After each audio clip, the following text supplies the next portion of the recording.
Hello and welcome to Starting Points, where one thing leads to another. The last few videos have caused me to think about flightless birds and to think about Allens in a new light. I never realized there were so many flightless birds. If you put into the search bar flightless birds, you'll get a whole list of them and where they live. And many of them are on Allens. Well, I've shown you these two, the great auk and the dodo, and we know what happened to them. But it's not the case for all. So, this is a National Geographic book for young explorers. Looks at penguins and polar bears together. They both seem to have a resistance to extreme cold. This book shows, the photographs all show the penguins in their natural environment. And it's a nice book to look at with some information in it. If you get really interested in penguins, you might want to try to get this book. This book is by Bernard Stonehouse, and it's called a Visual Introduction to Penguins. So again, it's an introductory level in a series called Animal Watch. And I had a few pages marked here. Let's see what I marked here. I marked ones that might be associated or are associated with either Australia or New Zealand. So we know from the last video about the crowned penguin.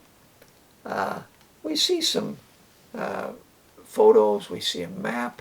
It's located, here's Stewart Island, just off of the bottom, southern part of Southern Island of New Zealand, and below it is an island called Snares Island, and that's where you can find the crested penguins. And another one was the yellow-eyed penguin, and you'll see that it's at Auckland Island, Stewart Island, Campbell Island, and along the southern coast of New Zealand. And I have another page. It has more information about. And then there's the smallest penguins, little blue and white flippered penguins, and they come along the coast of Australia, the Perth side, especially down in this part and off of Tasmania, all the way around Tasmania. And in New Zealand, you've got some white flippered ones come there, and off in Chatham Island, you'll get them. So, and people in these areas are fascinated to see the penguins come ashore, and so this book is aptly titled for what I'm thinking about, Ostriches and Other Flightless Birds, and takes a look at a number of flightless birds, the photographs were taken in zoo-like situations. Caroline Arnold put this book together, but they're still striking, the photographs, and there's lots of various information. There's a map here. This map is a fairly traditional representation when they choose to present a map of the world. They sort of put the Pacific Ocean relatively out of the picture, and they focus on the Atlantic Ocean. It seems that by this it's not such a far sail to get from Africa to South America. They may have just trimmed that down a little bit, I don't know. Here's Antarctica and New Zealand and Australia. Now, ostriches.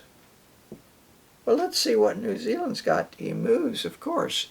Now, the emu is quite, the male takes equal sharing of sitting on the eggs with the female. And once the eggs are hatched, the male is the one who looks after them.